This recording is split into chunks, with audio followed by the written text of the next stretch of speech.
시작할게요, 선생님들. 내용들이 너무 많아가지고 사회심리학이 선생님들 정리가 조금 안 된다 이런 느낌이 있을 것 같아서 사회심리학 이제까지 한 부분까지 간단하게 정리하겠습니다. 같이 볼게요. 자, 우선은 우리가 처음에 했던 것은 사회적 지각이었죠.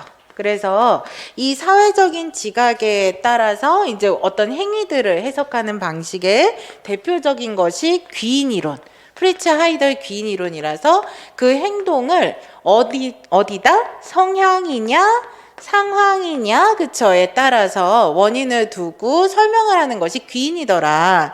그런데 이 귀인에 해당하는 켈리의 무슨 모형? 공변 모형에 의해서는 이것을 귀인하게 됐을 때 세 가지의 정보를 검토하더라. 그것이 항상 그렇게 하던가에 해당하는 일관성, 그죠? 그리고 특정 대상에게만 그렇게 하던가에 해당하는 독특성, 그리고 다른 사람들도 그렇게 하던가에 대한 합의성.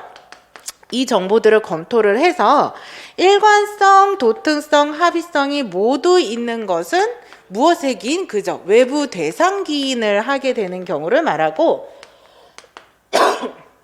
그 다음에 일관성은 있지만 독특성과 합의성이 없는 경우에는 내부 행위자 기인에 해당하더라 라는 거죠. 그죠? 그래서 이것을 설명하는 것이 공변모형이었고 그런데 이렇게 귀인 과정 안에서 조금 합리적이지 않은 귀인 과정을 귀인 편파라고 하는데 그 중에서 우리가 정말 유명한 성향의 원인을 더 많다라고 설명하는 성향 원인을 가대평가하고 상황 원인은 과소평가하는 것을 무슨 오류라고 하죠? 그렇죠. 기본적 귀인 오류라고 한다라는 거죠.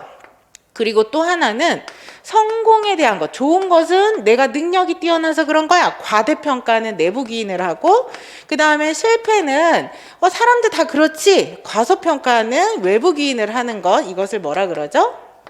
자기 기여 편파라고 하더라. 그래서 이러한 어떤 편파 방식이 있다라고 설명하는 것이 있었죠.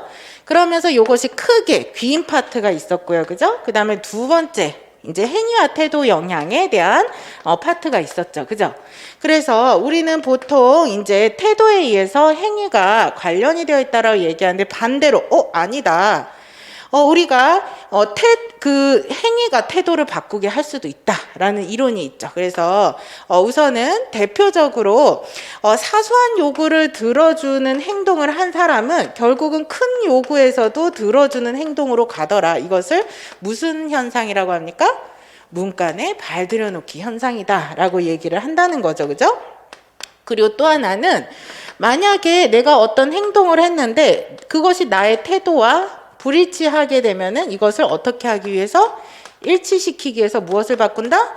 태도를 바꾼다. 이것을 무슨 이론이라고 하죠? 인지부조화라고 하죠. 그죠? 그래서 인지부조화 이론이다. 그런데 사실 그거는 그런 게 아니야. 우리는 타인처럼 나를 자기 관찰을 해서 내가 그렇게 행동하는 원인을 귀인을 하는 추정 과정에 의해서 태도가 최종적으로 결정돼서 그런 거야. 이것을 뱀의 자기지각 이론이라고 얘기를 한다고 그랬죠. 그죠? 그래서 요게 해당하는 행위와 태도에 관한 이론들을 같이 공부했습니다. 자, 그 다음에 우리가 사회적 영향 파트였어요. 그죠? 집단이 서로 어떻게 상호작용해서 영향을 주냐. 대표적으로 큰 키워드로 동조, 그 다음에 응종, 그 다음에 복종, 이렇게 세 가지가 있었죠. 그죠?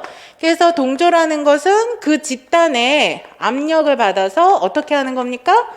기대대로 개인의 생각과 행동을 바꾸는 것을 말하죠. 그러면 응종은 뭐였습니까?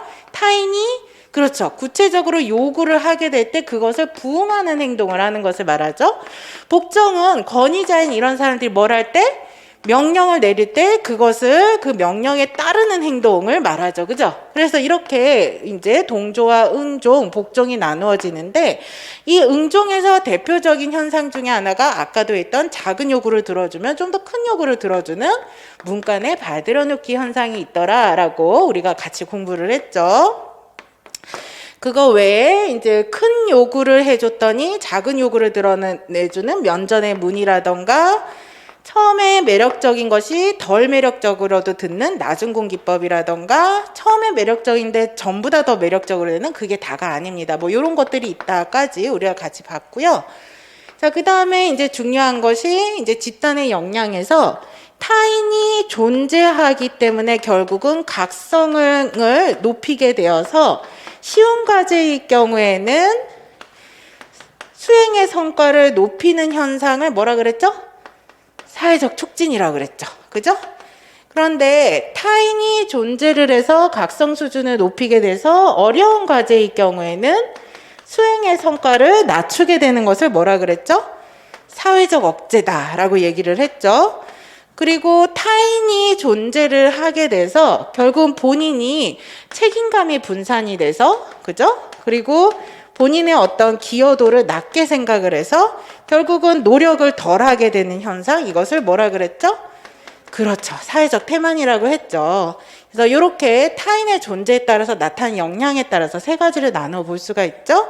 그리고 마지막으로 상호작용의 결과로 인해서 그 집단이 가지고 있는 주도적인 경향성, 의견의 경향성이 더 크게 높아지는 것을 무슨 현상이라고 그랬죠? 집단 극화라고 했죠. 그죠? 그래서 요 정도까지 같이 정리를 하실 수가 있겠습니다.